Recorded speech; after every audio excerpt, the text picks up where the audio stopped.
The poor mountain man felt a lump on his knee, but when it burst, he was shocked by what came out. In a lonely cabin high in the mountains, an old hunter lives with nothing but silence and regret. One bitter night, his body betrays him, only to reveal a secret charm no man should ever carry inside his flesh, a beaded prayer bundle lost for years and tied to a widow's dead husband. When the widow's sick child lays a trembling hand on that scarred knee, something impossible happens. The boy begins to heal. Whispers spread through town like wildfire. Is it God's sign or the devil's trick? The deputy wants him jailed. The railroad wants his land. The townsfolk don't trust him. And the widow. She sees destiny in his suffering. Now the mountain man must fight not just for his home, but for a family he never thought he'd have again. What was hidden in that knee? A curse to break him, or a miracle strong enough to save them all? Every time I see your comments, I'm reminded how stories connect us across distances, backgrounds, and hearts. If values like respect, courage, and compassion still guide you, then you're part of this story too. Michael Boone trudged through the gathering dusk, each step sending spikes of pain through his right knee. The familiar path to his cabin seemed longer tonight, marked by the steady thump of his walking stick against frozen ground. Winter was coming early to these mountains, and his bones knew it well. "Getting old," he muttered, shifting his load of empty traps. The day's checking had yielded nothing but frustration. The animals were already bedding down deep for the cold months ahead. His knee had been bothering him something fierce all week, a strange knot growing there that made his usual limp even worse. The cabin came into view, a dark shape against the purple evening sky. Smoke curled from the stone chimney where he'd banked the morning fire. At least he'd have warmth waiting, though the silence of the empty cabin pressed in on him as he approached. 10 years now since Sarah passed, taking their unborn child with her, but the loneliness still cut sharp as a knife some days. Inside, Michael set about his evening routine with practiced movements. He hung the traps on their pegs, added wood to the fire, and lit the oil lamp that sat on his rough-hewn table. The familiar scent of smoke and leather filled the single room. His knee throbbed steadily as he moved around the small space. "Might as well eat something," he said to the empty air. His own voice sounded strange in the quiet. From his stores, he pulled out a pot of beans and some salt pork, setting them to warm by the fire. The food was simple but filling, frontier fare that had sustained him through countless solitary meals. As he ate, perched on his three-legged stool, the pain in his knee grew worse. The lump seemed larger than ever, hot and tender to the touch even through his worn wool pants. Michael tried to focus on his meal, but each throb demanded his attention. "Lord have mercy," he breathed, though he hadn't properly prayed in years, not since Sarah. The words felt rusty in his mouth. After forcing down what food he could, Michael prepared for sleep. He changed into his nightclothes and stretched out on his narrow bed, but rest wouldn't come. The knee wouldn't let him forget it. Every position brought fresh discomfort until he finally gave up and sat up with a grunt. In the flickering lamplight, he rolled up his pant leg to examine the swelling. The lump was angry-looking, red and distended against his weathered skin. As he pressed gently around the edges, sudden sharp pain made him gasp. Then, to his shock, the surface of the skin split with a soft pop. Michael reached for a clean cloth, expecting blood or infection, but what emerged was something else entirely. His hands trembled as he carefully extracted a small bundle wrapped in rawhide, no bigger than the end of his thumb. The skin around it was already beginning to shrink, as if it had never held this strange cargo. "What in heaven's name?" he whispered. With shaking fingers, he began to unwrap the tiny package. The rawhide was soft and well-worked, tied with sinew string. As the last fold fell away, his breath caught in his throat. There, arranged in an intricate pattern, were dozens of tiny beads, blue, white, and black, stitched carefully into shapes that seemed to hold meaning he couldn't quite grasp. Michael recognized it as a patchywork. He'd traded with them sometimes, in better days, and had seen similar craftsmanship. But this was different. This was clearly a medicine bundle, a sacred thing that should never have been inside his leg. The firelight caught the beads, making them gleam like stars. He sank back in his chair, mind reeling. The pain in his knee was completely gone, as if it had never been. In its place was a hollow feeling, like something important had been waiting there all this time, only to finally emerge. The night deepened around him as he sat motionless, staring at the bundle in his calloused hands. Memories of Sarah washed over him, her gentle laugh, the way she'd sing hymns while working, how her eyes had shone when she told him she was carrying their child. The grief he'd carried so long seemed to shift like ice breaking up in spring. "Lord," he said softly, the word feeling strange and wonderful on his tongue. "Lord, I don't understand this, but if you're trying to tell me something,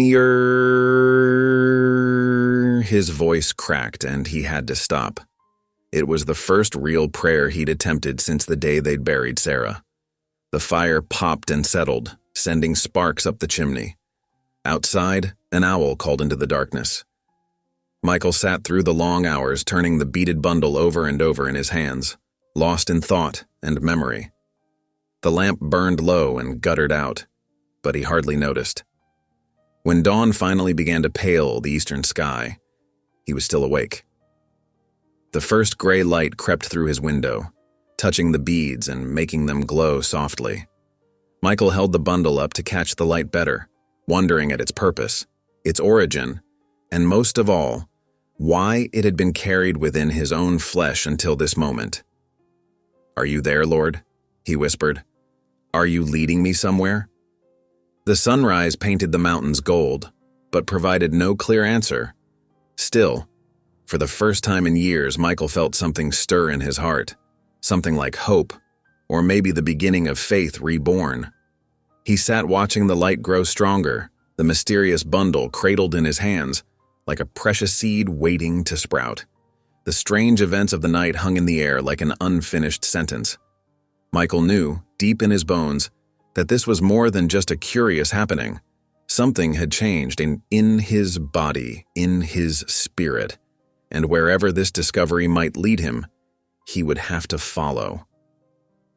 The morning light filled his cabin completely now, touching every corner with gentle radiance. Michael finally stirred from his vigil, carefully wrapping the beaded bundle in a clean handkerchief.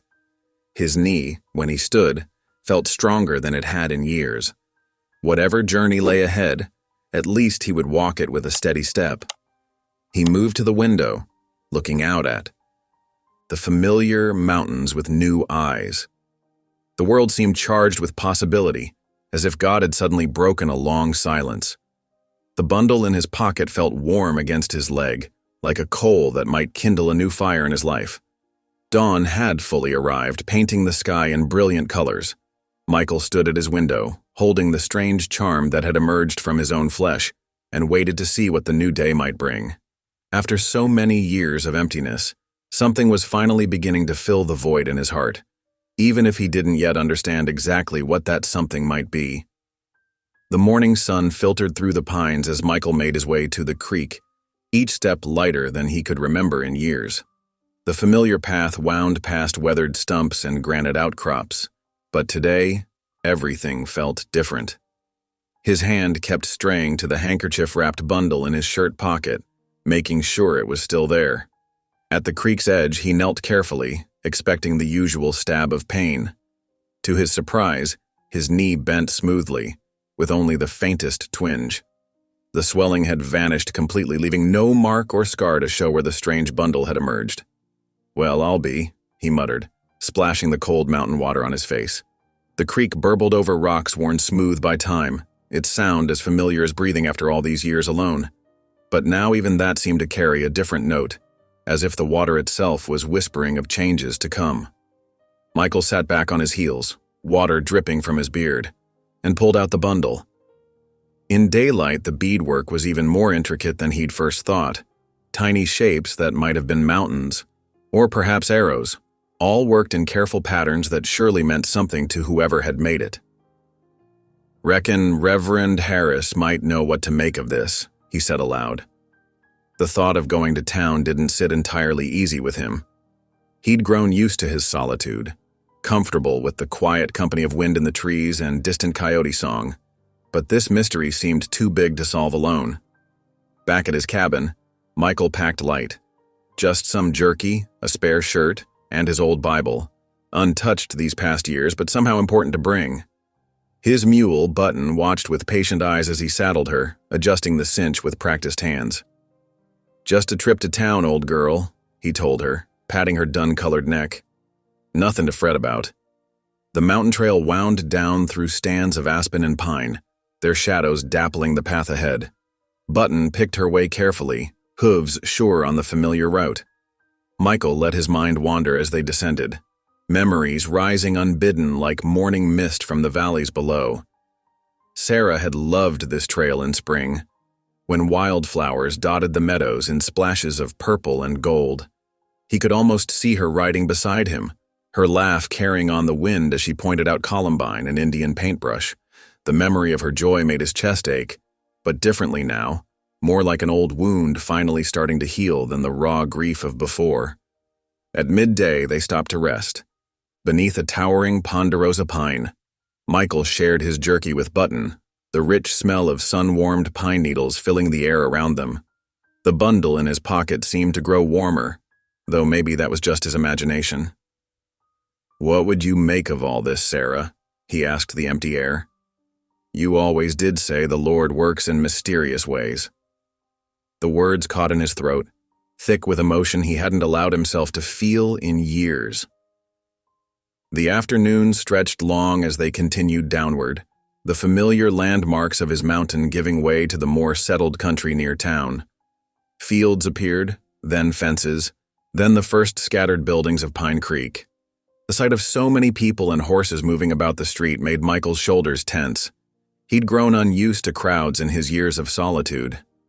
The boarding house sat on the edge of town, a weathered two-story building with a sagging porch. Mrs. Peterson still ran it by the look of things, sheets flapping on the line out back, geraniums in tin cans along the steps. The smell of cooking drew him inside, his stomach reminding him that jerky made a poor day's fare. "Michael Boone!" Mrs. Peterson's voice carried across the dining room. "Land's sake, ain't seen you in near 2 years." She bustled over, wiping her hands on her apron. "You're just in time for supper. Got a beef stew that'll stick to your ribs." The other boarders looked up with curious eyes as Michael took a seat at the long table. He nodded politely but kept to himself, spooning up the rich stew while conversation flowed around him. The bundle in his pocket seemed to grow heavier with each passing moment. "That knee still giving you trouble?" asked Tom Wilson, the freight agent. "Noticed you favoring it some when you came in." "It's better today," Michael said shortly, not wanting to explain further. He could feel their eyes on him, wondering what brought the hermit down from his mountain. The wrapped bundle drew particular attention, though no one quite dared to ask about it directly. After supper, he retreated to the narrow bunk upstairs, listening to the creaks and settling sounds of the old house. Sleep came slowly, his mind too full of questions. When dreams finally took him, they were strange and vivid. He was walking through mountain mist, following something he couldn't quite see. A child's voice came floating back to him, clear as morning dew. "Strength to return home." The word seemed to sink into his bones, carrying meaning he couldn't quite grasp. He woke just before dawn, the voice still echoing in his mind. The sun was barely touching the church steeple when Michael made his way down the dusty street. Early morning workers nodded as they passed, but he barely noticed them. His mind was fixed on the bundle in his pocket and the strange dream that still clung to his thoughts. The church stood silent, its white-painted boards glowing in the sunrise. Michael climbed the steps slowly, remembering the last time he'd been here, Sarah's funeral, when the spring flowers she'd loved so much had covered her grave. He'd turned away from God that day, bitter with questions that had no answers. Now, here he was again, with new questions that seemed even stranger. He raised his hand to knock on the church door, the bundle warm against his chest like a coal that might kindle some new kind of fire in his life. Whatever answers lay ahead, he knew this was where he had to start looking for them. Inside, he could hear movement, probably Reverend Harris beginning his morning prayers. Michael took a deep breath, steadying himself. Then he knocked, the sound echoing in the quiet morning air. After 10 years of running from God and memory, he was finally ready to face whatever truth waited on the other side of that door. Reverend Harris's study was a small room off the church sanctuary, filled with the smell of old books and lamp oil. Morning light filtered through dusty windows, catching the dust motes that danced in the air.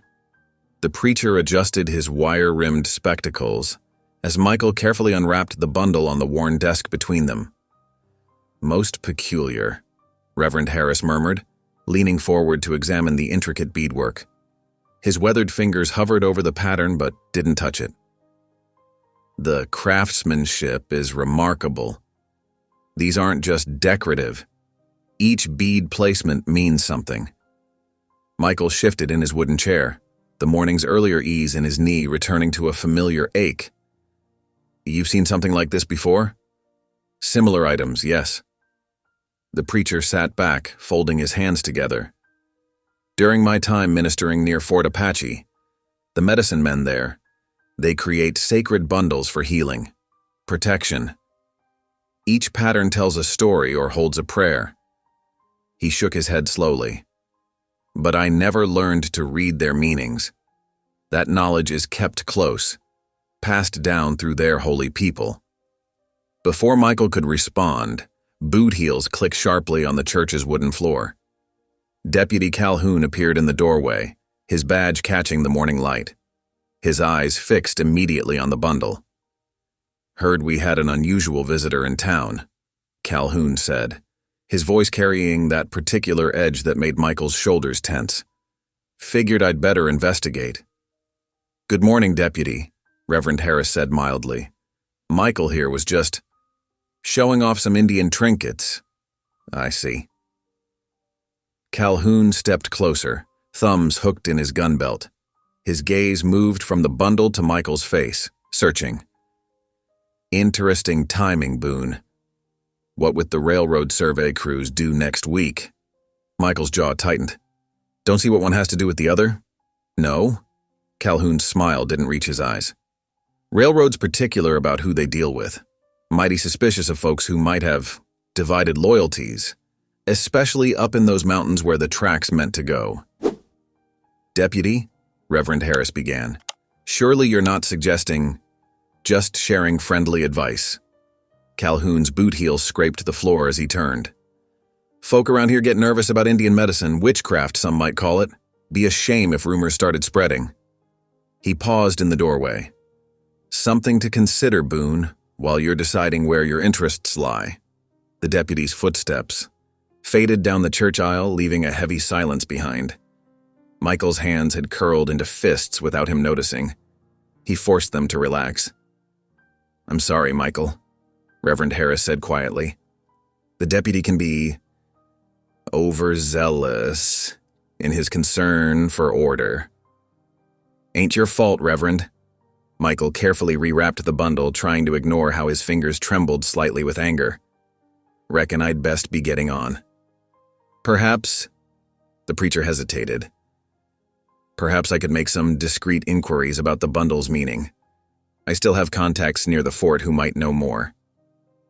Michael nodded, tucking the bundle away. "Much obliged. But seems I've brought enough trouble to your door for one day." The rest of the day stretched long and uncomfortable. Michael felt eyes following him as he walked the town's dusty streets, taking care of the few supplies he needed. Conversations died when he entered shops, only to resume in whispers once he'd passed. By supper time at the boarding house, the whispers had grown loud enough to hear clearly. Michael sat at the far end of the long table, pushing beans around his plate while fragments of conversation drifted down. Carrying around witch medicine. Probably gone native up there alone. Railroad won't take kindly. Mrs. Peterson tried to maintain her usual cheerful chatter, But even Igao seemed affected by the mood. Her usual generous portions were somewhat smaller, her smile a bit strained when she passed the cornbread. "Pay them no mind," she whispered, as she cleared his barely touched plate. "They'll find something new to gossip about soon enough." But Michael could feel the weight of it settling around him like a heavy blanket. What had been private, his solitude, his grief, this strange sign he'd been given, had somehow become public property twisted into something dangerous. The narrow bunk upstairs offered little comfort. He lay in the darkness, listening to the house creak and settle, and pulled out the bundle. In the faint moonlight, through the window, the beads caught and held what little light there was, like stars woven into leather. "Why this, Lord?" he whispered into the darkness. "Why now? 10 years I've been running from you, and now you send me this thing that sets the whole town against me." He waited, but no answer came except the distant howl of a coyote somewhere out on the prairie. The bundle felt warm in his palm, like it had in the morning. Whatever its purpose, whatever its meaning, it had marked him now. There would be no quiet return to his solitude, no simple answers to the questions it raised. Something had been set in motion, and he was caught up in it whether he wanted to be or not. Sleep came in fits and starts, broken by dreams of Sarah standing at the edge of firelight, trying to tell him something he couldn't quite hear. Each time he woke, his hand went to the bundle, making sure it was still there, still real. By dawn, his eyes were gritty with lack of sleep, but his mind was clearer. Whatever trouble this strange gift had stirred up, he couldn't just walk away from it. God had sent him a sign, the first in 10. Long years of silence. Even if he didn't understand it yet, even if it made him a target for suspicion, he had to see it through. The first light of dawn was just touching the church steeple when Michael finally drifted into an uneasy sleep, the bundle pressed close to his heart like a question waiting for its answer. The afternoon sun beat down mercilessly on the dusty main street of town. Michael sat in the shade of the general store's porch, watching wagons and riders pass while rubbing absently at his knee. The bundle lay heavy in his shirt pocket, a constant reminder of yesterday's tensions. A wagon's approach caught his attention, not the usual farm wagon loaded with supplies, but a smaller one drawn by a single tired-looking horse. The driver was a woman in a simple dress, her dark hair partially covered by a faded shawl. Beside her sat a young boy, maybe 7 or 8 years old, slumped against her side. As the wagon drew closer, Michael noticed the woman's features marked her as Apache. His hand unconsciously moved to the bundle in his pocket. The townsfolk on the street paused in their activities, watching with undisguised curiosity as the wagon rolled to a stop near the church. The woman climbed down carefully, then turned to help her son. The boy's movements were weak and unsteady, his face flushed with fever.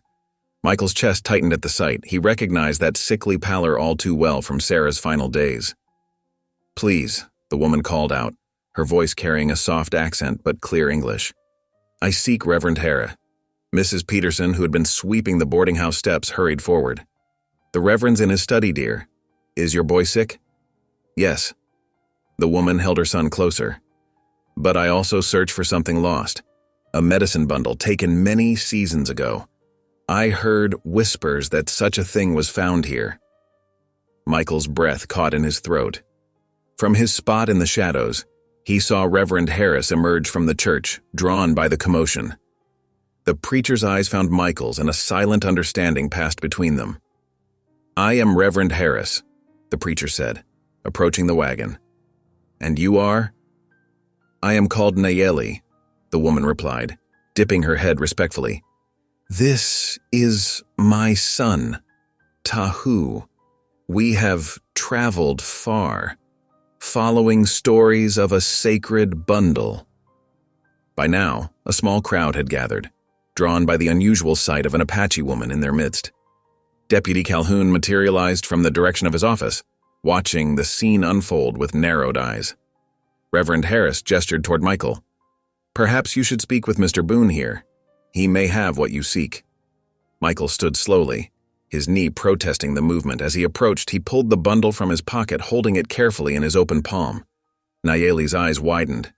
Her free hand flew to her mouth and tears welled in her eyes. "It is his," she whispered. "My husband's medicine bundle. Stolen after the soldiers." She swallowed hard. "After he was killed." The boy, Tahu, lifted his head weakly at his mother's distress, his fever-bright eyes fixed on Michael, then dropped to the bundle in his hand. He mumbled something in Apache that made his mother hold him tighter. "How did you come by it?" Nayeli asked, her voice trembling slightly. Michael explained about the lump in his knee, the strange healing, the bundle's emergence. As he spoke, Tahu's coughing grew worse. The boy doubled over, his small frame shaking with each harsh breath. Without thinking, Michael stepped forward to steady the child. Tahu's hand clutched at Michael's leg for support, fingers pressing against the spot where the bundle had emerged. The effect was immediate. The boy's coughing eased, and his breathing grew steadier. Gasps rippled through the watching crowd. Reverend Harris leaned forward, adjusting his spectacles as if to better see what had just occurred. Even Deputy Calhoun took a step closer, his usual skepticism replaced by confusion. Nayeli's eyes moved from her son to Michael, then to the bundle, wonder replacing grief on her face. "The old ones speak of such things," she said softly. "When medicine finds its own path, when the Great Spirit guides healing hands to those in need." She straightened her shoulders, meeting Michael's gaze directly. "Perhaps it is not chance that brought us here. Perhaps God has placed you in our lives for a purpose." Michael shifted uncomfortably under her steady gaze. The bundle seemed to pulse warmly in his palm, like a living thing. He looked down at Tahu, still leaning against his leg, breathing easier now. The boy's fever flush had faded slightly, and his eyes were clearer. "I don't rightly know about purpose," Michael said slowly, "but your boy needs help. And if this bundle has something to do with that..." He trailed off, uncertain how to proceed. Reverend Harris cleared his throat. "Perhaps we should continue this discussion somewhere more private. Mrs. Peterson, might you have room at the boarding house for our visitors?" "Of course," Mrs. Peterson said quickly, stepping forward. "I've got a nice room on the ground floor, save the boy having to climb stairs." Deputy Calhoun chose that moment to intervene. "Now hold on just a minute, we can't just..." "We can and we will, Deputy," Reverend Harris cut in, his mild voice carrying unexpected steel. "Unless you mean to tell me it's against the law to offer Christian charity to a mother and her sick child." The deputy's jaw worked, but he said nothing.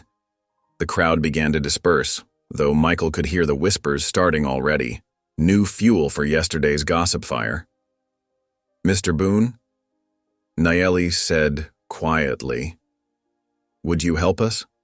At least until we understand what this means?" She gestured to the bundle, to her son still holding Michael's leg. Michael looked at the bundle in his hand, this thing that had burst from his flesh like a miracle, that had stirred up trouble and suspicion, that now seemed to offer healing to a sick child. He thought of Sarah, of their unborn baby, of 10 years of running from God's silence. Maybe this was why the silence had finally broken. "Yes, ma'am," he said finally, "I'll help." The late afternoon sun cast long shadows as Michael helped Nayeli settle her wagon behind the boarding house. Mrs. Peterson had already taken Tahu inside, clucking motherly concerns about his fever and promising soup and cool cloths. Nayeli paused in unhitching the horse, her hands resting on the worn leather of the harness. "You are a good man, Mr. Boone. I see it in how you look at my son, with kindness, not pity." "Michael," he said. "Just Michael is fine." He adjusted the horse's bridle, giving his hands something to do. "And I ain't so sure about being good. Just doing what seems right." She smiled slightly. "Sometimes that is the same thing." Her expression grew serious. "The bundle, it was my husband's most sacred possession. He was a medicine man before..." She took a deep breath. "Before the soldiers came." He said it held not just healing, but wisdom, a way to bridge between peoples. Michael nodded slowly, remembering the dream of Sarah, whispering about strength to return home. "Reckon we've got a lot to figure out," he said. "But first, let's see to your boy." Together, they walked toward the boarding house's back door. The bundle sat warm in Michael's pocket, like a coal banking overnight, waiting to spark something new into life. Whatever tomorrow might bring, he knew this evening had changed everything. For him, for Nayeli and her son, and maybe for the whole town. Mrs. Peterson met them at the door, her usually cheerful face pinched with worry. "The boy's fever's rising again," she said. "Best come quick." Michael followed Nayeli inside, the bundle seeming to pulse against his chest with each step. The weight of purpose settled around his shoulders like a familiar coat. Not comfortable exactly, but fitting all the same. The morning sun cast long shadows across the boarding house yard as Michael secured the last of his supplies to his mule's pack saddle. The air held that peculiar mountain chill that warned of autumn's approach, making his breath visible in small puffs. He adjusted the straps one final time, his movements deliberate and careful. "Reckon it'll be quieter up at my place," he said, turning to where Nayeli stood beside her small wagon. "Might help the boy rest better, away from all these prying eyes." Nayeli nodded, pulling her shawl tighter against the morning cold. "Thank you," she said softly. "The town. It makes Tahu nervous. Too many strangers watching." Inside the wagon, Tahu lay bundled in blankets, his fever having spiked again during the night. His small face was flushed, dark eyes glassy but alert as he watched Michael move about the yard. The medicine bundle, now wrapped carefully in clean cloth, rested in Michael's shirt pocket, close to his heart. Mrs. Peterson emerged from the boarding house kitchen door, carrying a basket covered with a checkered cloth. "Some biscuits for the journey," she said, handing it to Michael, "and a jar of my wild plum preserves. Growing boys need sweet things now and then." She smiled kindly at Tahu, who managed a weak smile in return. "Much obliged, ma'am," Michael said, securing the basket in his saddlebags. He caught sight of Deputy Calhoun watching from across the street, his face unreadable. Best to get moving before the man found some reason to interfere. The small caravan set out just as the town was coming to life.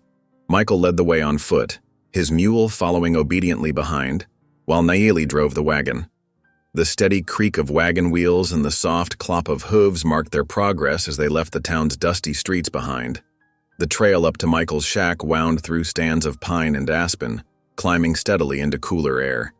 He set a careful pace, mindful of the wagon and its precious cargo. Every so often he glanced back to check on their progress, catching glimpses of Nayeli's straight back as she handled the reins with quiet confidence. By mid-morning, they stopped to rest the horses in a small meadow. While the animals grazed, Michael brought water from a nearby spring. Nayeli tended to Tahu, helping him sip from a tin cup, murmuring soft words in Apache that made the boy smile despite his discomfort. "Your husband," Michael said carefully, settling on a fallen log nearby. "You mentioned he was killed in a skirmish?" Nayeli's hands stilled for a moment before resuming their gentle ministrations. "Yes, 2 years ago. The railroad wanted our land." She spoke matter-of-factly, but pain shadowed her eyes. "Some men came with papers they said proved the land was theirs. When our people refused to leave..." She trailed off, looking down at her son. "Soldiers came," she continued after a moment. "There was fighting. My husband, he was a medicine man, a healer. He tried to speak peace, to find a way between. But one of the soldiers..." She swallowed hard. "After, they took his medicine bundle, said it was evidence of witchcraft. We lost everything. Our land, our home, most of our friends. Few would shelter us, afraid of bringing trouble on themselves." Michael listened in silence, his own grief rising like a tide in his chest. He thought of Sarah, of holding her as fever took her and their unborn child, of the helplessness that had driven him into the mountains. Different wounds, but the same deep ache of loss.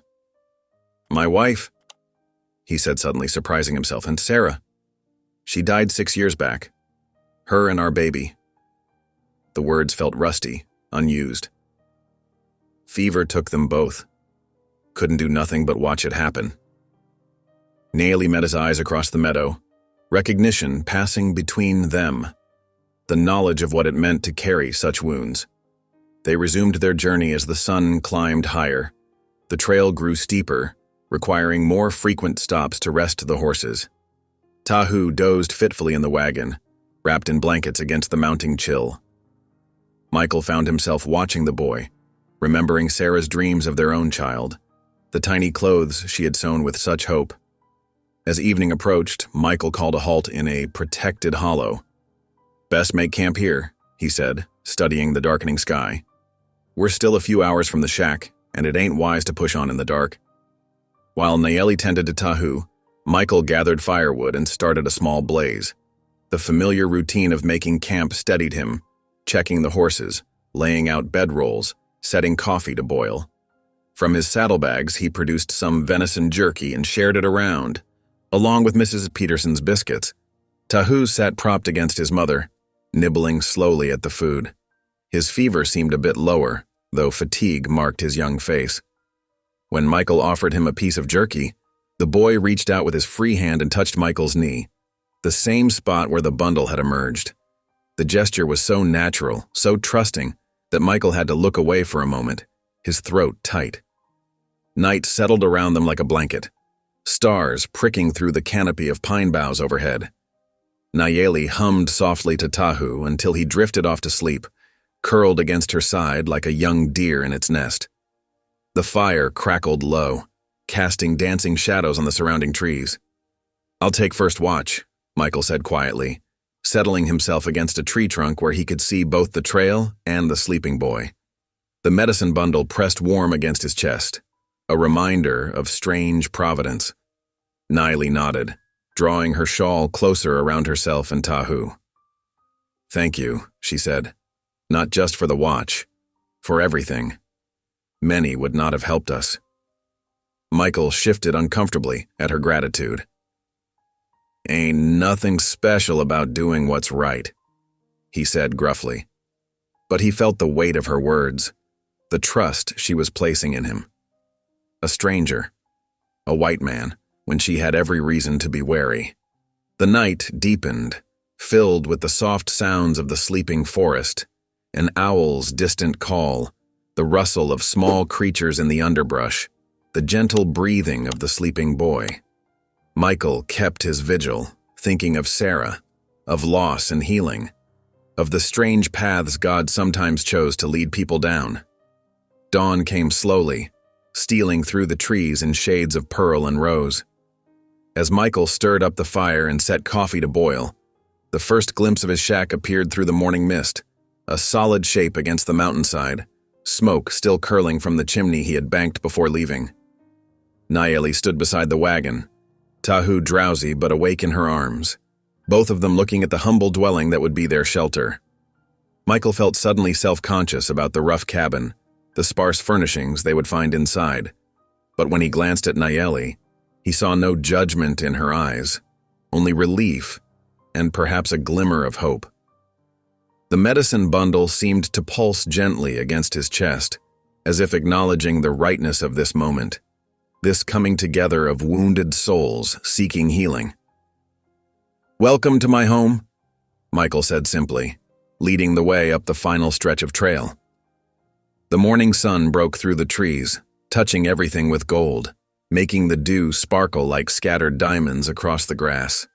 Behind him, he heard Tahu whisper something to his mother and her soft answering laugh, the first he had heard from either of them. Something shifted in Michael's chest, like ice breaking up in spring. He recognized it for what it was, the first tentative stirring of hope, of family, of belonging. Not replacing what was lost, but building something new from the ashes of old grief. The medicine bundle warmed against his heart as they approached the shack, as if approving of the path they had chosen. Whatever tomorrow might bring, this morning had brought 3 lonely souls together under the vast mountain sky, each carrying their own wounds, each offering what healing they could. The first days in Michael's shack settled into an uneasy rhythm. The cabin, built for solitude, now held 3 souls finding their way around each other like cautious dancers.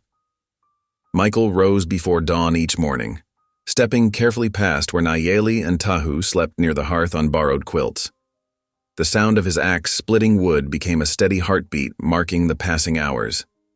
Inside, Nayeli worked with quiet efficiency, hanging bundles of herbs from her travel pack to dry from the rafters. The familiar scents of sage and yarrow filled the cabin, mingling with wood smoke. She kept a pot of broth simmering over the fire, adding pinches of dried plants that made the whole room smell of earth and healing. On the 3rd morning, as Michael carried in an armload of split pine, Nayeli beckoned him over to where she knelt by the hearth. Tahu lay wrapped in blankets, his fever lower but still present. "Watch," she said softly, crushing leaves between her fingers. "This is willow bark, for fever and pain." She sprinkled the fragments into the steaming broth, then pointed to another bundle. "And this echinacea root. It strengthens the body's fight against sickness." Michael set down his wood and crouched beside her, studying the plants with interest. "Reckon that's better medicine than what the town doctor gives," he said.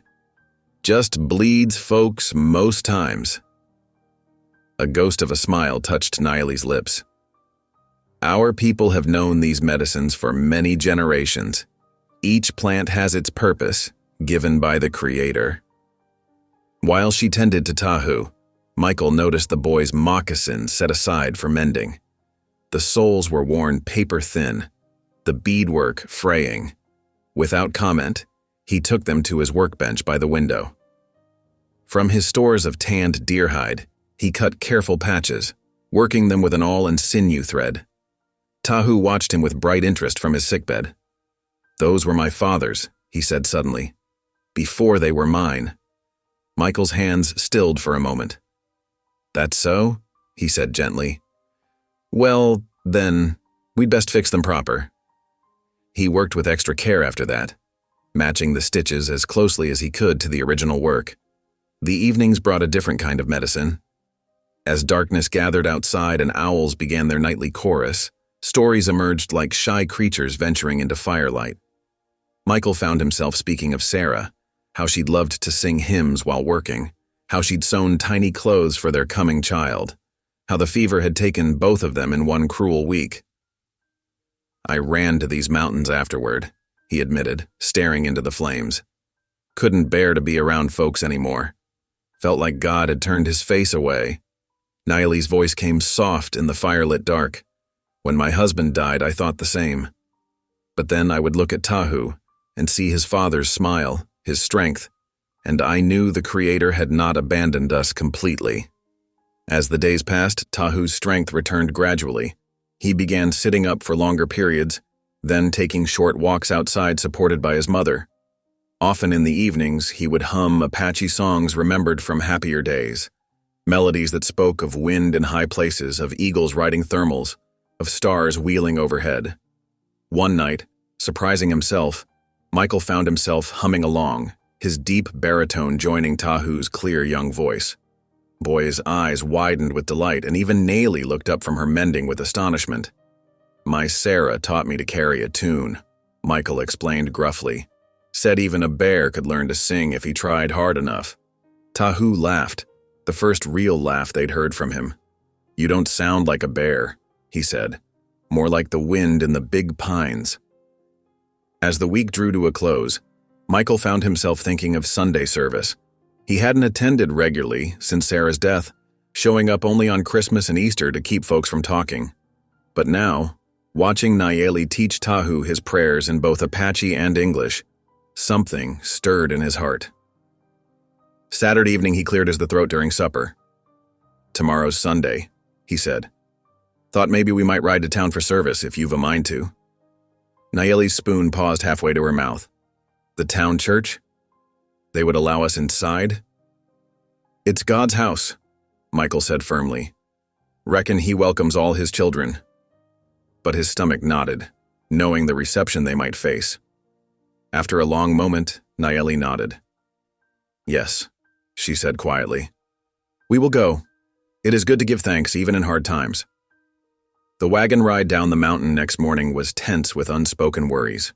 Michael had given Nayeli his late wife's shawl, a fine wool piece in soft gray, and she wore it draped modestly over her best dress. Tahu sat between them on the wagon seat wearing his newly mended moccasins and a clean shirt Michael had found in his trunk. The town appeared sleepy in the Sunday morning light, but people were already gathering outside the white-painted church. Heads turned as Michael's wagon approached. He felt rather than heard the ripple of whispers spreading through the crowd. Look there, Boone's brought them to church. That Apache woman and her boy. Bold as brass, ain't they? What's he thinking? Michael's jaw tightened, but he kept his eyes forward as he helped Nayeli and Tahu down from the wagon. Together, they walked toward the church steps. Some folks drew back, creating a path. Others stared openly, their faces a mixture of shock, disapproval, and curiosity. Reverend Harris stood at the door, greeting his flock. To his credit, he showed only a moment's surprise before extending his hand. Welcome, he said warmly. Please, come in. We're glad to have you join us in worship. Inside, Michael led them to a pew near the back, where Sarah had always preferred to sit. As they settled, he noticed Mrs. Peterson, the boarding house owner, watching them with thoughtful eyes. After a moment, she rose from her usual seat and came to join them, giving Nayeli a small smile as she sat down. The organ wheezed to life, and the congregation rose to sing Amazing Grace. Michael's voice rose with the others, rusty but growing stronger. Beside him, Tahu listened intently to the unfamiliar melody. By the third verse, he was humming along, weaving something of his own Apache songs into the hymn's pattern. The sound caught the attention of those nearby. A few turned to stare, but others found themselves caught by the strange beauty of it, English hymn and Apache song becoming something new, something that spoke of broader horizons than their small town knew. Nayeli's eyes glistened as she watched her son, one hand resting protective on his shoulder. Michael stood straight beside them, his presence a quiet declaration. These are my people now. In his pocket, the medicine bundle seemed to pulse with warmth, like a living heart. Through the sermon, through the prayers, through the final hymn, they remained together, the mountain man, the Apache widow, and the boy who bridged their worlds. Not everyone approved. Michael could feel the weight of judging eyes. But something had shifted, like spring ice breaking up on the river. A beginning had been made. As they filed out after the service, Reverend Harris stopped them. I'm glad you came today, he said softly. All of you. God's family is larger than we sometimes remember. Nayeli inclined her head gracefully. Thank you for welcoming us to your house of prayer, she said. The Creator's love speaks in many tongues. The sunlight outside seemed brighter somehow as they walked back to the wagon. Tahu hummed snatches of Amazing Grace mixed with his Apache melodies, while a meadowlark trilled accompaniment from a nearby fence post. Michael helped Nayeli up to the seat, conscious of watching eyes but no longer burdened by them. They had chosen their path, chosen to stand together in the light of day. Whatever came next, they would face it as a family, not bound by blood, but by something deeper, something that sang in both English hymns and Apache prayers, something that knew no borders of race or custom. The wagon creaked into motion, turning toward the mountains and home. Behind them, church bells rang out across the valley, their bronze voices carrying far into the clear morning air. The small clapboard church sat nestled against the backdrop of pine-covered hills, its white paint gleaming in the morning sun. Inside, the familiar sense of beeswax candles and well-worn hymnal pages filled the air. Reverend Harris stood at the entrance, his weathered face creasing into a welcoming smile, as Michael, Nayeli, and Tahu approached. Brother Boone, the preacher said warmly, extending his hand. Sister Nayeli, young Tahu, we're blessed by your presence today. His genuine welcome stood in stark contrast to the rigid postures of the congregation members filing past them into the church. Michael guided his makeshift family toward a pew near the back, conscious of the whispers and sideways glances following their progress. The wooden bench creaked as they settled in, Tahu between Michael and his mother. The boy's eyes wandered wonderingly over the simple decorations, the cross on the wall, the modest stained glass window depicting the Good Shepherd, the oil lamps casting soft light in the corners. Mrs. Peterson, the boarding house owner, rustled over in her Sunday best. "May I join you?" she asked quietly, settling beside them before anyone could answer. Her presence felt like a small shield against the stares of others. The organ wheezed to life under Mrs. Collins's practiced hands, and the congregation rose for the first hymn. Michael's deep voice filled the space with Rock of Ages, the familiar words coming back to him like old friends. Beside him, Tahu listened intently before joining in with soft, uncertain notes.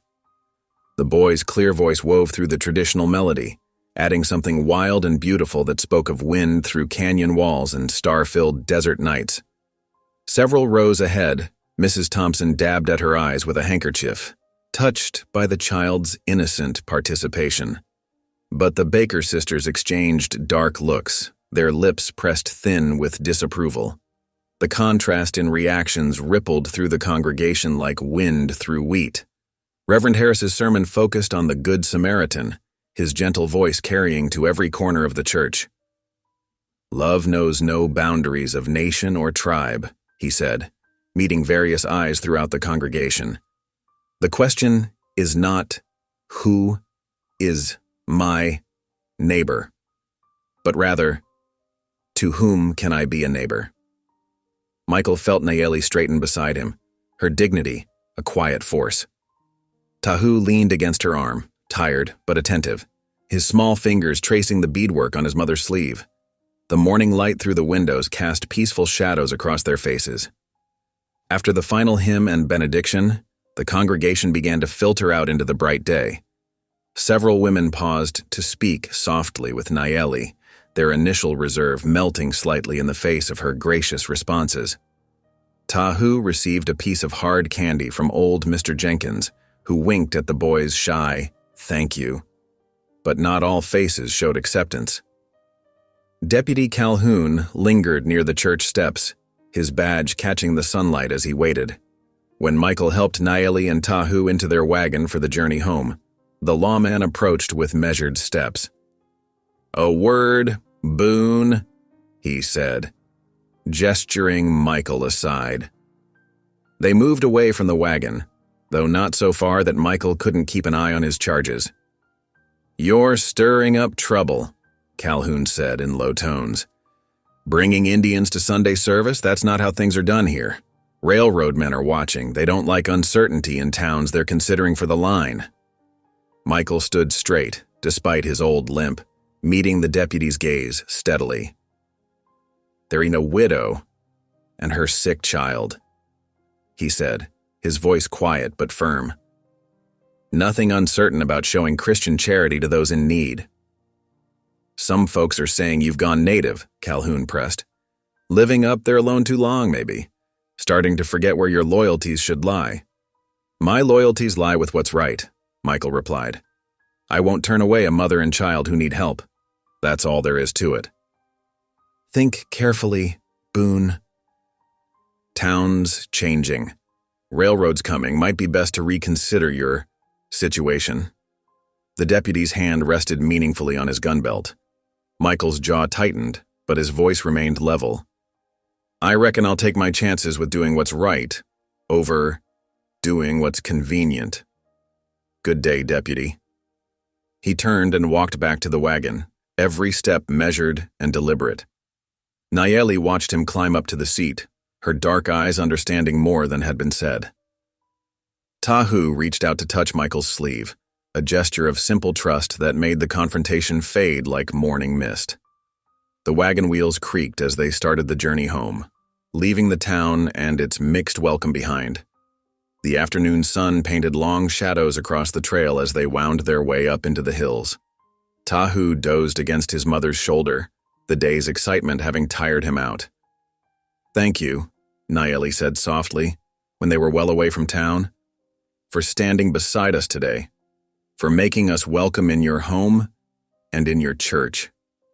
Michael kept his eyes on the trail, but his voice was gentle.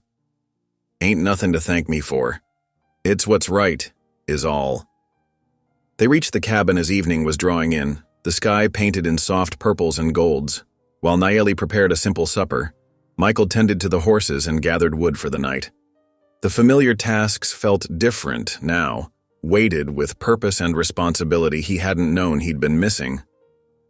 After their meal of beans and cornbread, Tahu tugged at Michael's sleeve. "Will you pray with me?" the boy asked. "Like in church?" Michael hesitated, his heart catching at the simple request. How long had it been since he'd prayed proper, not just muttered words in desperate moments? But looking at the boy's earnest face, he couldn't refuse. They knelt together beside Tahu's pallet, the boy's small hands clasped seriously. Michael closed his eyes, finding words he thought long forgotten. "Lord," he began roughly, then cleared his throat. "Lord, we thank you for this day, for your house where all are welcome, for giving us each other when we were alone. Watch over us through the night.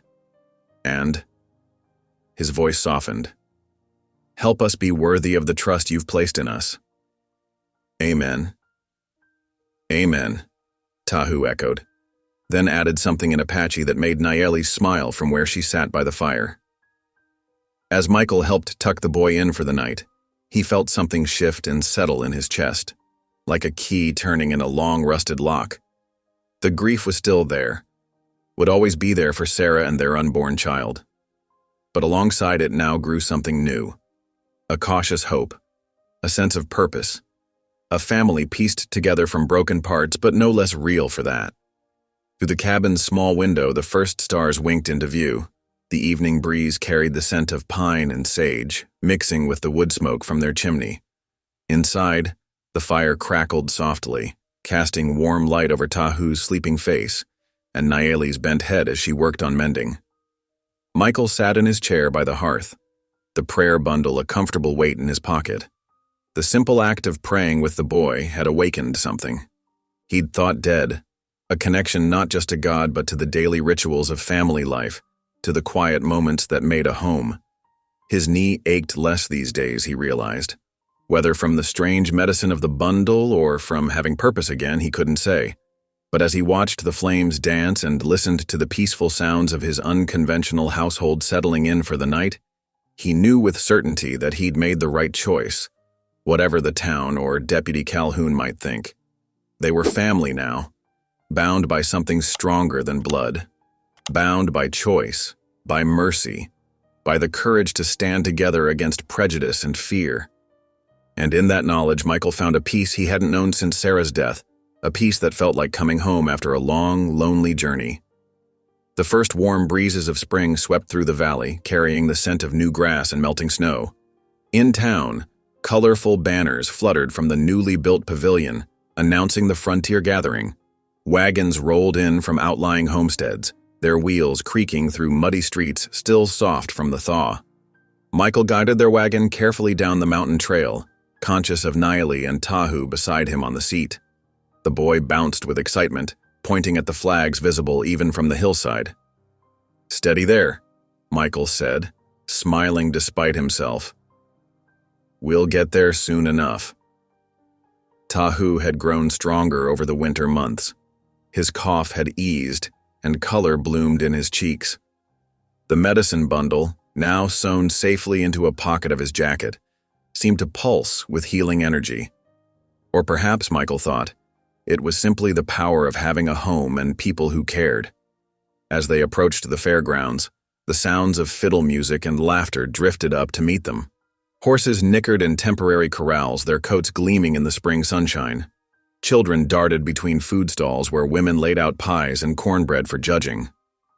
Michael helped Nayeli down from the wagon, aware of the warmth of her hand in his. She wore her best dress, dark blue calico that rustled when she moved, and had braided bright ribbons into her hair. The sight made his breath catch, though he tried not to show it. "Look!" Tahu exclaimed, pointing to where older boys were showing off their roping skills. "Can we watch the horses, Mr. Boone?" "That we can," Michael nodded. "But mind you stay close. It's getting crowded." Indeed, the fairgrounds teemed with people. Some faces turned their way, but the general mood was too festive for open hostility. Deputy Calhoun stood near the sheriff's office, watching them with narrowed eyes, but even he seemed unwilling to disturb the peace of the gathering. They wandered past displays of preserve jars gleaming like jewels in the sunlight. Michael bought them each a cup of sweet lemonade, and they watched young men competing to split logs the fastest. The afternoon air filled with the sharp crack of axes and cheers from the crowd. "Reminds me of gatherings when I was young," Nayeli said softly, watching Tahu's fascinated face.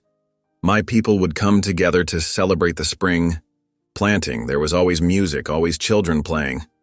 Michael nodded, understanding the bittersweet tone in her voice. "Reckon folks ain't so different when you get down to it. All want to celebrate making it through another winter." As dusk approached, lanterns were lit throughout the fairgrounds, casting warm pools of light.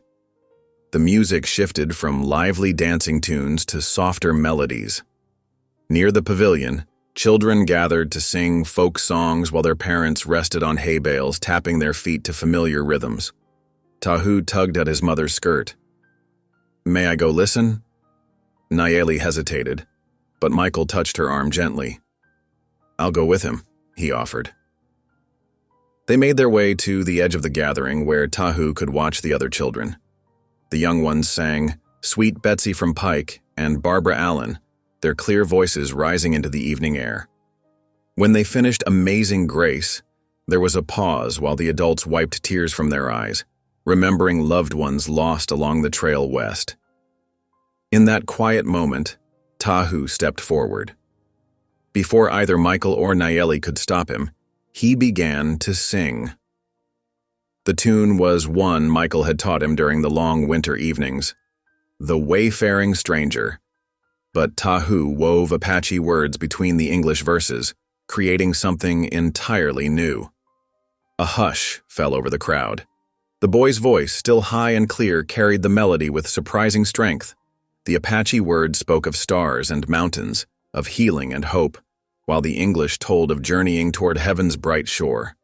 The two languages twined together like branches of the same tree, reaching toward the darkening sky. Michael held his breath, watching faces in the crowd. He saw surprise, then something softer. Mrs. Baker, who had been among their strongest critics, pressed her handkerchief to her eyes. Even Deputy Calhoun's stern expression wavered. When Tahu finished, silence held for a heartbeat. Then applause rose, tentative at first, then stronger. Someone called out "beautiful," and others nodded in agreement. The boy ducked his head shyly and hurried back to his mother's side, but his eyes shone with pride. "That was mighty fine singing," Michael told him, his voice rough with emotion. Nayeli's eyes glistened as she hugged her son close. The moment seemed to break a barrier. Other parents brought their children over to meet Tahu, asking him to teach them some of his words. The boy's natural charm and innocence did what months of adult reasoning couldn't. Bridges began to form, hesitant but real. Taking advantage of the warm mood, Michael led them to the candy seller's stall. Glass jars filled with striped peppermints and golden butterscotch drops caught the lamplight. He bought Tahu a small paper bag of mixed sweets, enjoying the boy's delighted expression. "Choose something for yourself," he told Nayeli, but she shook her head. "This is enough," she said softly, watching Tahu share his treats with his new friends. "More than enough." The lantern light caught the curves of her face, softening them. Something sparked between them, warm and tentative as spring sunshine. Michael found himself imagining more evenings like this, not just surviving together, but living, celebrating, building something permanent. As the gathering wound down, families began loading their wagons for home. The music had shifted to quiet hymns, carrying over the fairgrounds like a blessing. Michael helped Nayeli and Tahu into their wagon, conscious of how natural it felt now, this careful choreography of family. They drove home beneath a sky scattered with stars, Tahu drowsy between them on the wagon seat. The boy's head nodded against Michael's arm, sticky fingers still clutching his candy bag. Nayeli hummed softly, one of the evening songs, her voice mixing with the creak of wagon wheels and the gentle night sounds of the valley. Michael guided the horses up the familiar trail, feeling something settle in his chest. For the first time since Sarah's death, he could imagine a future filled with more than just solitude and grief. Here, under the vast spring sky, with Tahu's trusting weight against him and Nayeli's quiet presence beside him, he felt the first real stirrings of hope. The night was cool but no longer carried winter's bite.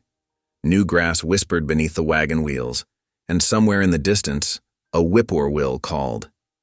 The simple beauty of it all, the successful fare, Tahu's brave song, the tentative acceptance they'd glimpsed, filled Michael with quiet gratitude. They were still outsiders in many ways, still faced challenges from those who feared difference. But tonight had shown that hearts could soften, that music could bridge divides, that family could form from the most unexpected pieces. For now, that knowledge was enough.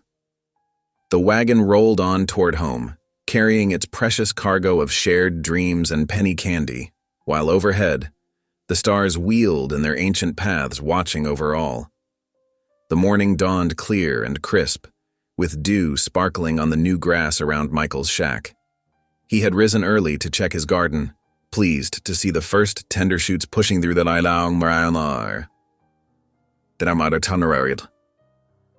Nayeli was at the cookstove inside, the scent of cornbread and coffee drifting through the open door. Tahu sat on the porch steps, whittling a stick with the small knife Michael had given him, humming one of the songs from last night's gathering. The peaceful scene shattered at the sound of approaching hoofbeats.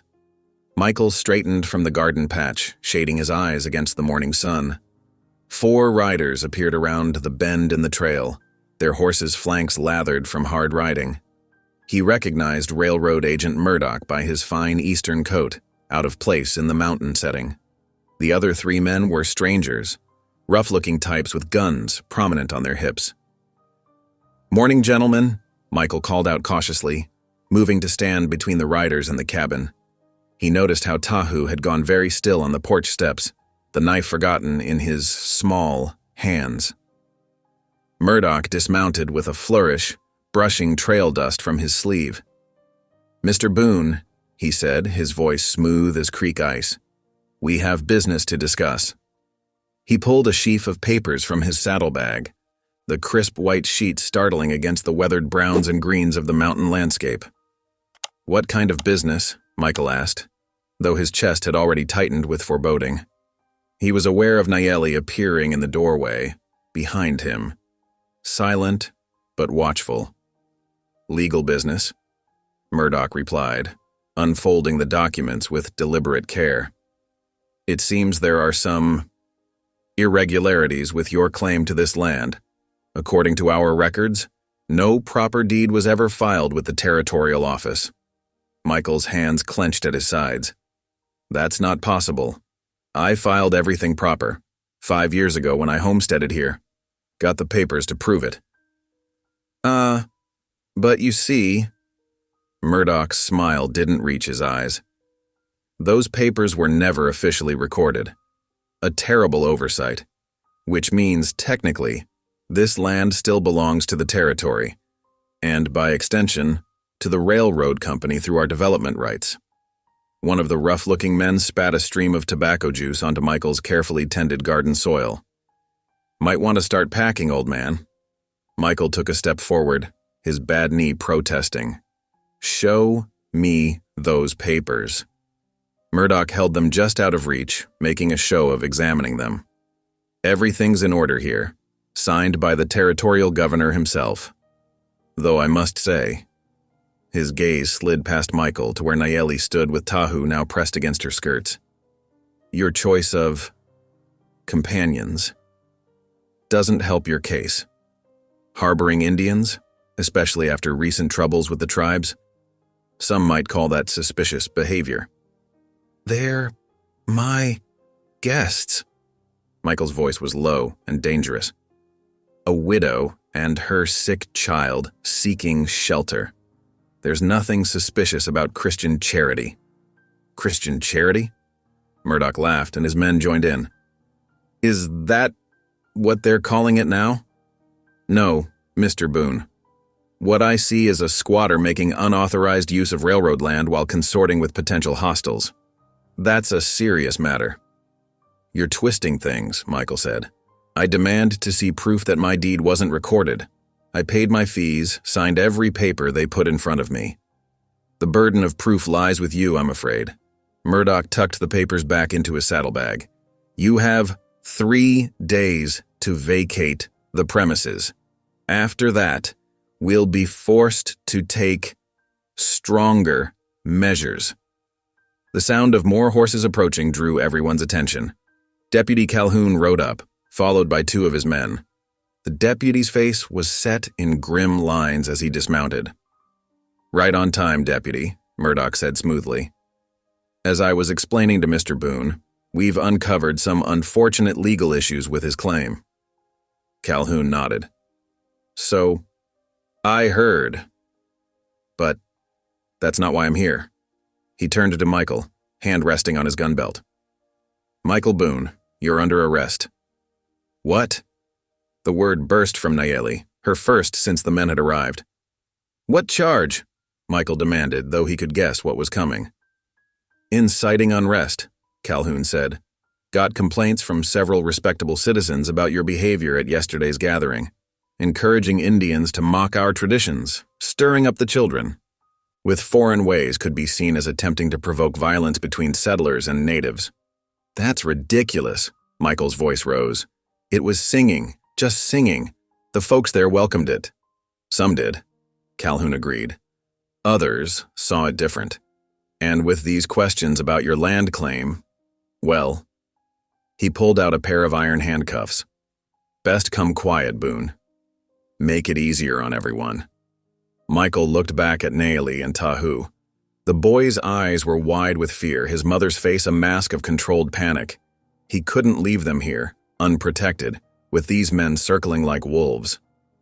No, he said firmly. Not until I know they'll be safe. Murdoch's smile widened. Oh, don't worry about them. I'm sure their people will take them back. That's where they belong, isn't it? With their own kind? One of the railroad men laughed harshly. Yeah, if they can find their way back to the reservation without getting lost. Michael lunged at the man, his bad knee forgotten in a surge of rage. But Calhoun's deputies were ready. They grabbed his arms, forcing them behind his back while the deputy snapped the cuff around his wrists. That's resisting arrest, Calhoun said with grim satisfaction. Just making it worse for yourself, Boone. Michael! Nayeli's voice carried across the yard. She started forward, but Michael shook his head sharply. Stay back, he called to her. Stay with Tahu. Trust in God's purpose. He ain't abandoned us yet. The deputies dragged him toward their horses while Murdoch watched with obvious satisfaction. Michael struggled to keep his feet under him, refusing to be carried like a sack of grain. 3 days, Murdoch called to Nayeli. Then this property belongs to the railroad, legal and proper. Michael was hoisted onto a horse, his hands still cuffed behind him. The position was awkward and painful, but he managed to turn in the saddle for one last look at the shack, at Nayeli standing straight and proud in the doorway, at Tahu clutching her skirts with tears running down his face. The Lord provides, he shouted as the deputies spurred their horses forward. Hold to that, both of you. Hold to that. Then they were around the bend in the trail, the shack lost from view. Michael's heart pounded with fear, not for himself but for those he was leaving behind. He had no illusions about what might happen to a lone Indian woman and her child, with no protection against men like Murdoch and his crew. Proud of yourself, Deputy? He asked as they rode. Doing the railroad's dirty work for them? Law's the law, Calhoun replied shortly. You brought this on yourself, Boone. Should have stuck to your own kind. Michael said nothing more as they made their way down the mountain. His knee throbbed in time with the horse's gait, and the iron cuffs bit into his wrists. But worse than any physical discomfort was the knowledge that he had failed in his duty to protect his newfound family. He began to pray, silently but fervently, his thoughts reaching out beyond the physical constraints of his bonds. The prayer was not for himself, but for Nayeli's strength, for Tahu's safety, for God's justice to prevail against man's greed and prejudice. The morning sun climbed higher as they descended toward town, its warmth now seeming more like judgment than blessing. Michael's shoulders ached. His bad knee screamed with every jolting step of the horse, but he kept his back straight. He would not give them the satisfaction of seeing him broken. Behind them, the mountain stood silent under the spring sky, holding its secrets, the burst knee, the medicine bundle, the slow blooming of love and trust, like precious things buried in earth, waiting for the right season to emerge once more into the light. The iron cot creaked beneath Michael's weight as he shifted position for what felt like the 100th time.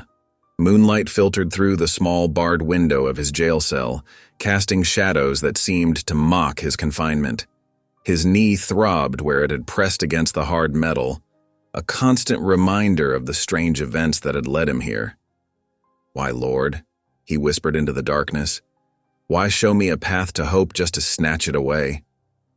The cell offered no answer except the skittering of a mouse across the floor and the distant hoot of an owl. Michael sat up, running his calloused hands over his face. The events of the past weeks played through his mind like scenes from a fever dream. The mysterious bundle emerging from his knee, Nayeli's arrival with young Tahu, the brief taste of family he'd found in their presence. Was it all just to teach me another lesson in loss? His voice grew harder, anger seeping in. Ain't I learned enough of that already? He thought of Nayeli and Tahu alone at his shack, vulnerable to whatever schemes Murdoch and his railroad men might devise. The image of Tahu's tearful face as the deputies had dragged him away burned in his memory. That boy had already lost one father. Now Michael had failed him too. Sleep refused to come. Michael paced the narrow confines of his cell, 5 steps one way, 5 steps back, like a caged mountain lion. His bad knee protested each turn, but the pain felt right somehow, matching the ache in his heart. 3 days, he muttered. 3 days before they try to take the land. And here I sit, useless as a broke-down mule. Dawn crept in slowly, painting the jail walls with purple. Michael heard movement outside as the town began to wake. The deputies' boots clomped across the wooden floor, and a tin cup of coffee appeared through the bars, along with a plate of beans. "Much obliged," Michael said automatically, though the words tasted bitter in his mouth. He forced himself to eat, knowing he needed strength, but the beans might as well have been sawdust for all he tasted them. His thoughts kept drifting to his shack on the mountain. Would Nayeli know to check the trap lines? Had she found the extra ammunition he kept stored under the floorboards? Did she even have enough food? The morning dragged on, marked only by the changing angle of sunlight through his window. Then he heard footsteps approaching, lighter than the deputy's heavy tread. A woman's voice spoke softly to someone, and Michael recognized Sarah Miller, one of his nearest neighbors. Up on the mountain, she appeared at his cell door looking uncomfortable but determined.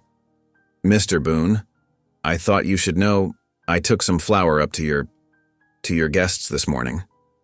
Michael stood quickly, ignoring his knee's protest. "How are they? Are they safe?" Sarah glanced around before answering in a low voice. "They're managing. That Indian woman, Nayeli, she's proud. Didn't want to take the flour at first, but I insisted for the boy's sake." She hesitated. "But Mr. Boone, there's talk in town. Mean talk. The railroad's got folks scared to help them, scared to speak against what's happening to you." "Murdoch's doing," Michael growled. Sarah nodded. "I told her to be careful. Some men were asking questions about Indians living up there, making threats about running them off before the 3 days are up." She twisted her apron in her hands. "I ain't saying it's right, what they're doing to you and them, just I got my own family to think about."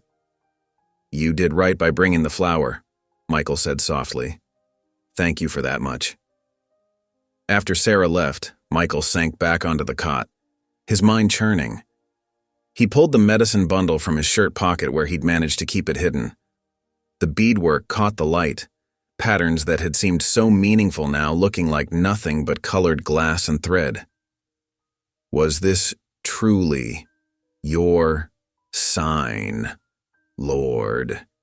He asked, turning the bundle over in his hands. Or was I just seeing what I wanted to see, feeling lonely enough to believe any miracle that came along? The afternoon sun had begun to slant when Reverend Harris appeared, Bible tucked under his arm. The preacher pulled up the single wooden chair outside Michael's cell, settling himself with careful dignity. "Brought you some scripture," he said, opening the worn Bible. "Thought you might need reminding of God's promises in times of trouble." Michael barely kept from scoffing. "Seems to me his promises ain't worth much when railroad men can steal a man's land and jail him for showing Christian charity." "Now, Michael." The Reverend's voice was gentle but firm. "You know better than that. The Lord's ways aren't always clear to us in the moment, but He doesn't abandon His children." "Don't He?" Michael stood abruptly, pacing again. "My wife dies in childbirth, taking our babe with her. I spend years alone, thinking God's forgotten me entirely. Then this happens." He pulled out the medicine bundle. "This comes to me like some kind of sign leading me to Nayeli and Tahu, giving me hope of family again. And now here I sit in jail while they're up there alone, probably about to lose everything. Tell me how that ain't abandonment." Reverend Harris studied him for a long moment. "You're angry with God." "Damn right I'm angry." The words burst out before Michael could stop them. He immediately felt shame at cursing in front of the preacher, but Harris didn't flinch. "Good," the Reverend said simply. "Anger means you haven't given up faith entirely. Only a man who still believes God is listening would bother to rage at Him." That pulled Michael up short. He sank back onto the cot, suddenly drained. I don't understand the purpose in all this. Why give me a taste of what I've lost only to take it away again?" "Who says He's taking it away?" Harris leaned forward. "Michael, I've been looking through the land office records since they arrested you. Something about Murdoch's claim didn't sit right with me. I haven't found anything yet, but I'm not done looking." "Even if you find something, it might be too late," Michael said heavily. 3 days, Reverend. That's all the time they gave Nayeli to clear out. And I'm stuck in here, unable to help her. Perhaps that's part of the lesson, Harris suggested. Learning to trust that God can work through others, not just through you. That woman has strength in her. I saw it the moment she walked into my church looking for that medicine bundle. And she has friends, whether the railroad men know it or not. Sarah Miller isn't the only one slipping up that mountain to help. Michael looked up sharply. Others are helping? Harris nodded. God's provision doesn't always come in the ways we expect. Sometimes it comes through unexpected allies, through small acts of kindness that add up to something bigger than ourselves. The Reverend opened his Bible, pages rustling in the quiet cell. Listen to these words from Isaiah. Fear not, for I am with you. Be not dismayed, for I am your God. I will strengthen you.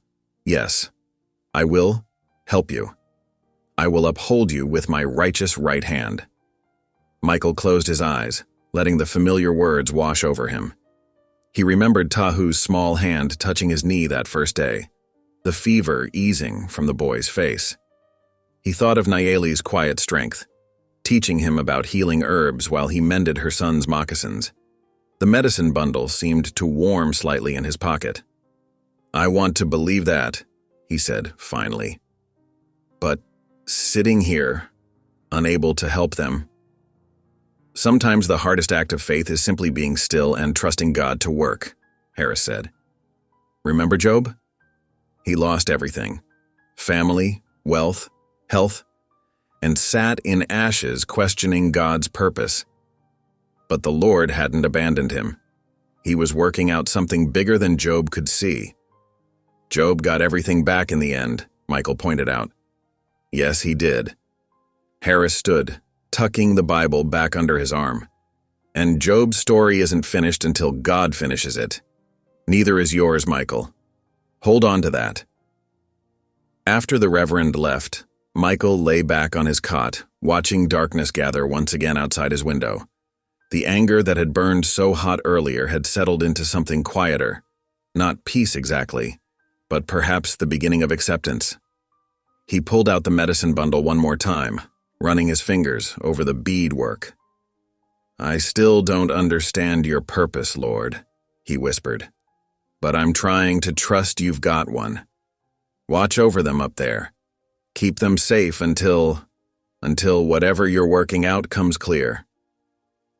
The night deepened around him. Somewhere in the distance, a coyote called, and another answered. Michael thought of his mountain, of Niley and Tahu in his shack, of Sarah Miller and other neighbors quietly defying the railroad's threats to help them. Perhaps. The Reverend was right. God's provision came in unexpected ways. He tucked the bundle back into his shirt, close to his heart, and tried to rest. His knee ached less now, he realized. Whether that was providence or just the day's weather, he couldn't say. But for the first time since his arrest, sleep came easier, carried on the wings of an uncertain but stubborn hope. The morning sun cast long shadows through the jailhouse window as Deputy Calhoun unlocked Michael's cell.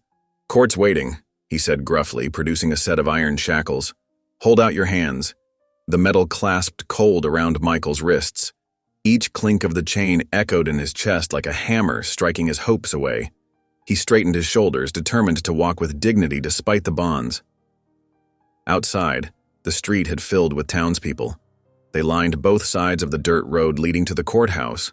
Faces turned toward him like sunflowers tracking the light. Some wore open scowls, muttering as he passed. Others simply looked on with curiosity, perhaps wondering how a quiet mountain man had stirred such trouble. Sarah Miller stood near the general store, her young ones clinging to her skirts. She gave Michael a tiny nod, then quickly looked away. Further down, he spotted old Jim Tucker, who'd helped him raise his cabin walls 5 years back. The weathered rancher touched his hat brim in greeting, ignoring the disapproving looks from those around him. The courthouse loomed ahead, its wooden steps worn smooth by years of boots. Michael climbed them slowly, chains rattling with each step.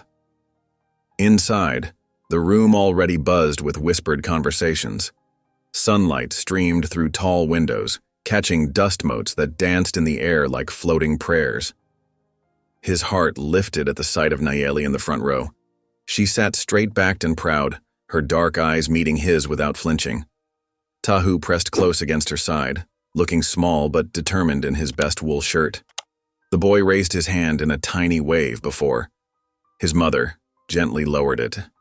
Railroad agent Murdoch occupied the table to Michael's left, his Eastern suit crisp despite the frontier heat. Papers lay spread before him in neat rows, each one a potential nail in the coffin of Michael's hopes. Reverend Harris sat nearby, Bible in his lap, his presence offering what comfort it could. "All rise," the bailiff called out. Judge Wallace entered, his black robes sweeping behind him. The older man's face was lined with the wisdom of many frontier disputes, his eyes sharp beneath bushy brows. "Be seated," he commanded, settling himself behind the bench.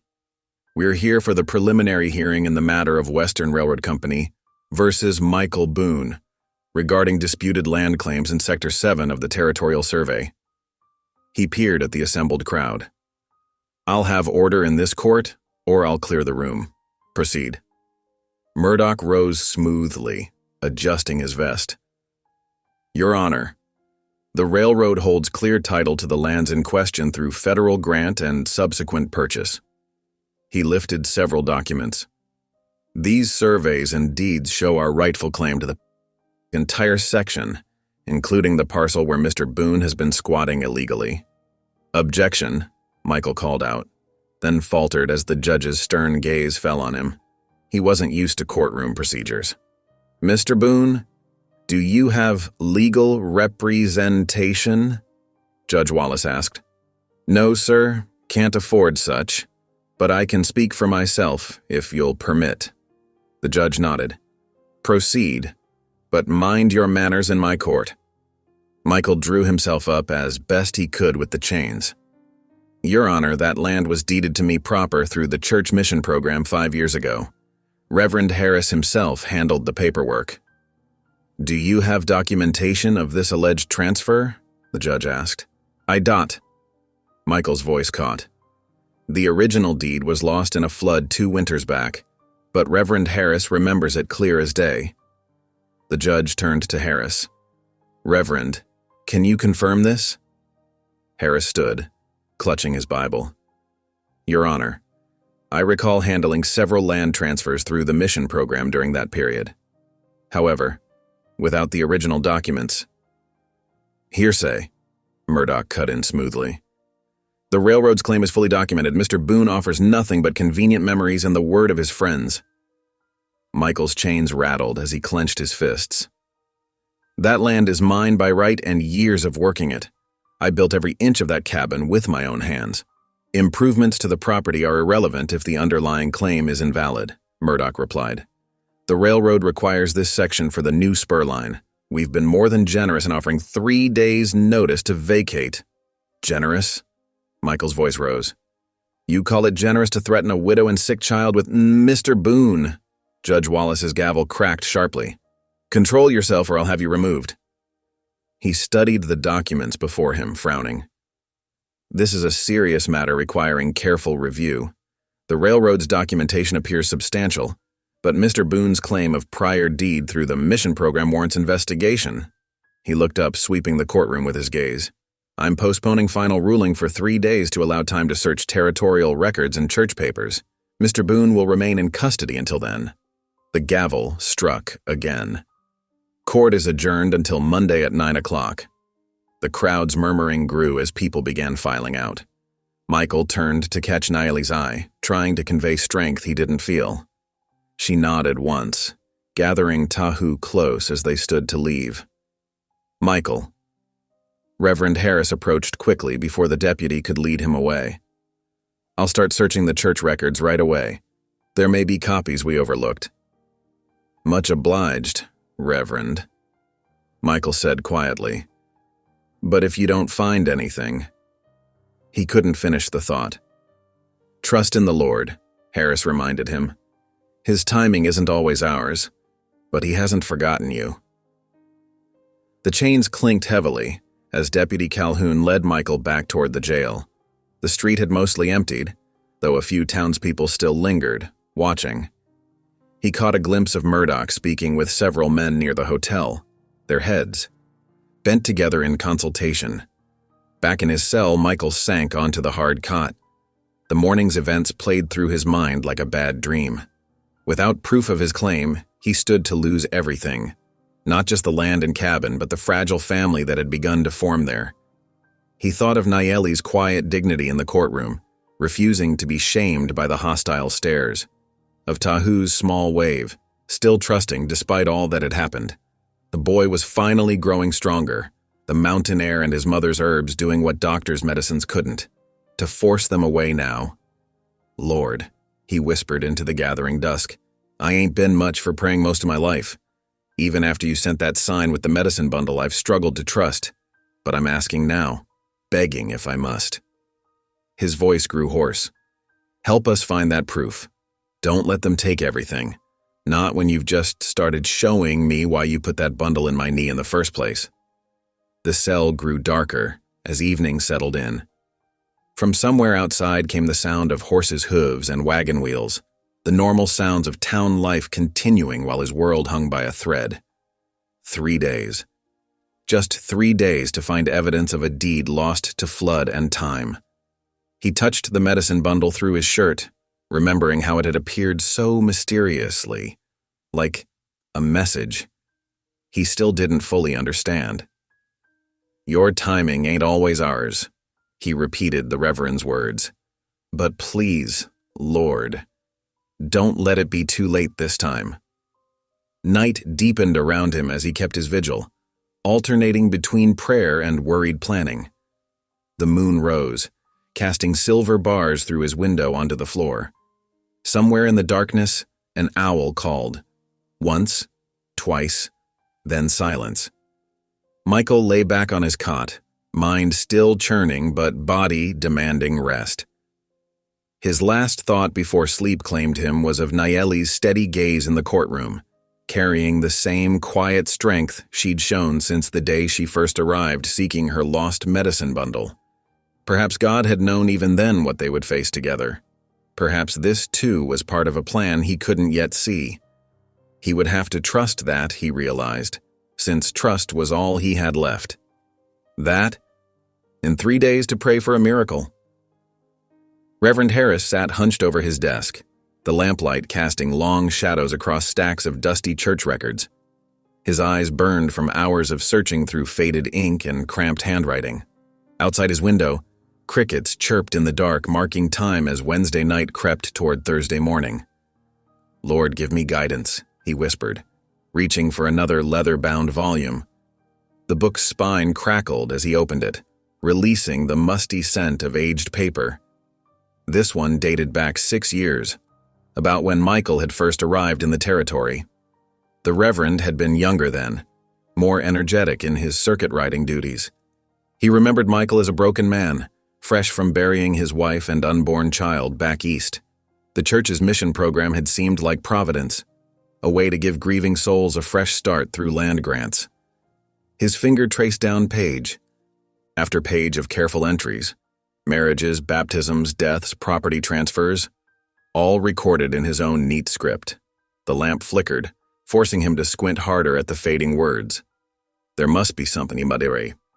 Per mo, ter santire granda hakarer, per subinar, per framer, gar furring disabider. 3 days wasn't much time to search years of records, but he couldn't bear to think of Michael losing everything, or of Nayeli and Tahu being forced away just when healing had begun. The clock struck midnight as he reached for the next volume. His hand brushed against a thin folder tucked between books, sending it sliding to the floor. Papers scattered across the wooden boards. Harris knelt stiffly to gather them, then paused. These weren't regular church records. They were older, water-stained documents he'd salvaged after the flood 2 winters ago. He'd meant to sort through them, but never found the time. His heart quickened as he lifted a yellowed page to the lamp. The ink had run in places, but the essential words remained clear. Land grant and deed of transfer. Michael Boone. Sector 7. Witnessed this 15th day. Thank you, Lord, Harris breathed, his hands trembling slightly. Here was the proof. Not the original deed, but the church's official record of the transfer, complete with his signature and seal. He read it again carefully, confirming every detail. The document clearly showed Michael's legal claim predated the railroads by several years. It had been recorded shortly after his wife's death, when grief had left him barely aware of such matters. Dawn was breaking as Harris finally left the church, the precious document secured in his Bible. He needed rest, but first he had to share the news with Nayeli. Up at Michael's cabin, Nayeli was already awake, tending the morning fire. Tahu sat wrapped in a blanket nearby, softly singing the hymns he'd learned. The boy's voice grew stronger each day, blending English words with Apache melodies in a way that touched hearts despite prejudice. "I want to sing at Father Michael's trial," Tahu announced as Harris entered. "To help the judge see he's good." Nayeli smoothed her son's hair. "We must pray and wait, little one. The judge may not allow it." "But my songs make people smile now," Tahu insisted. "Like at the fair. Maybe they'll remember we're all God's children, like Father Michael says." Harris watched them, marveling at the boy's simple faith. "You may be right, Tahu. God often speaks through children's voices." And turned to Nayeli. "I've found something that might help even more." He showed them the document, explaining its significance. Nayeli's eyes filled with tears as she realized what it meant. "The Lord has not abandoned us," she whispered, drawing Tahu close. "No, he hasn't," Harris agreed. "But the railroad won't give up easily. We must pray this evidence will be enough." In town, word spread quickly about the discovered record. Groups gathered on street corners and in the general store debating what it meant. Some celebrated the chance for justice, others worried about opposing the railroad's plans. Deputy Calhoun strode through the whispers, his face tight with concern. He'd seen too many frontier disputes turn ugly when powerful interests were threatened. The morning sun glinted off his badge as he approached the jail. Michael looked up from his Bible as Calhoun entered. The deputy studied him through the cell bars, weighing his words. "Heard Harris found some paper proving your claim," he said finally. Michael closed his Bible carefully. "The Lord provides." "Maybe so, but railroad men don't usually care much about providence." Calhoun shifted his gun belt. "Murdoch's been meeting with his lawyers since dawn. They won't back down easy, paper or no paper." "I reckon not," Michael replied quietly. "But this ain't about easy, it's about right." "Right don't always win out here," Calhoun warned. "Especially when there's money and power involved." "Maybe that's why the Lord lets some fights happen," Michael said. "To see if we'll stand for what's right, even when it ain't easy." The deputy studied him a moment longer. "You've changed since that Apache woman and her boy came along. Time was you'd barely speak 2 words to anyone." "The Lord works in mysterious ways," Michael said simply. "Sometimes he puts people in our path to heal more than just a bad knee." Calhoun shook his head. "Well, keep your Bible close. Next few days are likely to test whatever faith you found." After the deputy left, Michael returned to his reading. The Psalms brought comfort. Tales of God's people facing mighty opponents, trusting in higher justice than man's laws. He'd never been much for scripture before, but now the ancient word seemed written for his very situation. Through his window he could hear Tahu's clear voice carrying from somewhere in town, practicing his songs. The boy's determination to speak, to sing at the trial, touched something deep in Michael's heart. Such innocent courage, believing that truth and love could overcome prejudice and greed. "Lord," he prayed softly, "whatever comes, help me be worthy of that faith. Help me stand firm, not just for my land, but for the family you've given me to protect." The day wore on, bringing visitors to his cell. Harris came to show him the discovered record, its water-stained pages precious as gold. Church members stopped by with food and encouragement, some who'd been skeptical before now seeing God's hand in events. But through his window, Michael also saw Murdoch's men coming and going from the hotel, their faces grim with purpose. The railroad agent himself passed by once, pausing to stare at the jail with cold calculation in his eyes. The deputy's warning echoed in Michael's thoughts. The railroad wouldn't yield easily, even with proof of his claim. They had money, lawyers, and the power of progress on their side. All he had was an old church record, a preacher's word, and a family pieced together by providence. Yet as evening approached, bringing Tahu's songs drifting through his window once more, Michael felt a strange peace settle over him. The medicine bundle still rested against his chest, reminder of how God had worked through mystery to bring him to this moment. Whatever came in the next 2 days, he wasn't alone anymore. And sometimes, he reflected, that made all the difference in finding strength to face what lay ahead. The sun set behind the mountains, painting the sky in shades of glory. In his cell, Michael prayed with renewed purpose, adding his own quiet voice to Tahu's distant singing. Together, their words rose like incense. A father and son's faith carried on the evening air, trusting that justice would prevail where love had already won. The courthouse buzzed with tension as Reverend Harris approached the bench, his weathered hands cradling the yellowed document. Sunlight streamed through dusty windows, casting long shadows across the wooden floor.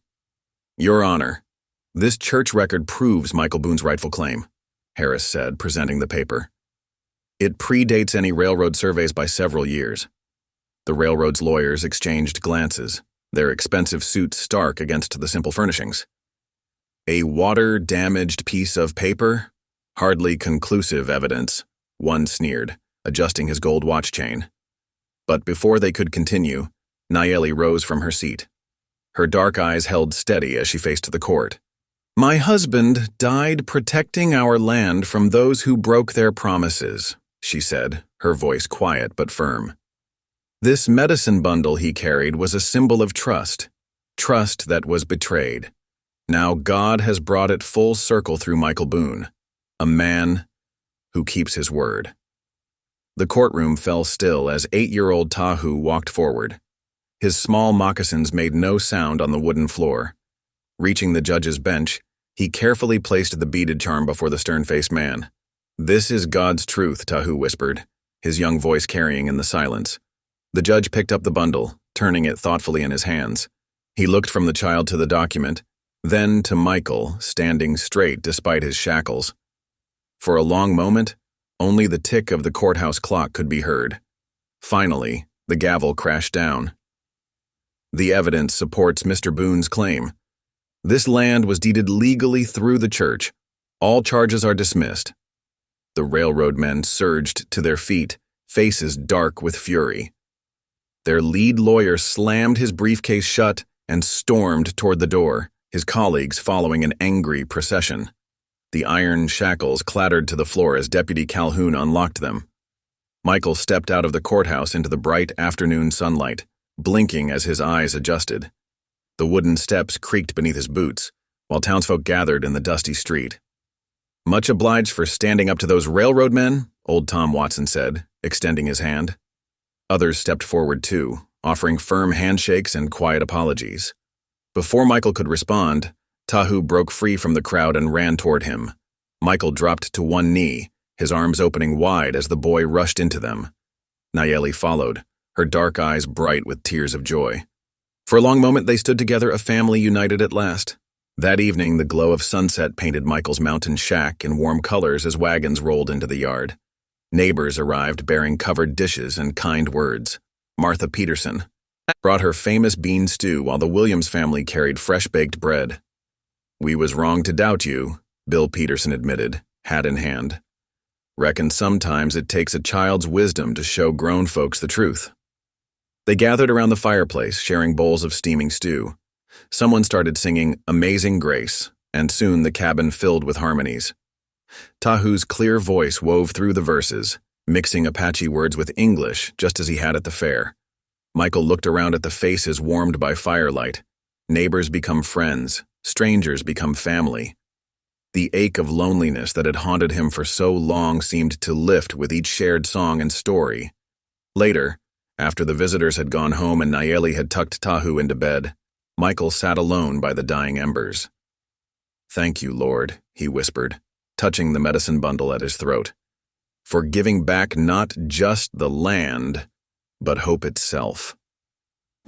Spring melted into summer as Michael's homestead transformed. The steady ring of hammers echoed through the mountain air as neighbors helped expand the modest shack into a proper cabin. Bill Peterson and his sons brought fresh-cut pine logs while Tom Watson showed up with his team of horses to help raise the heavy timbers. "Reckon you'll need more room for your growing family," Tom said with a knowing smile as they fitted another beam into place. The new cabin took shape day by day. Michael added a second room for Tahu, complete with a window that caught the morning sun.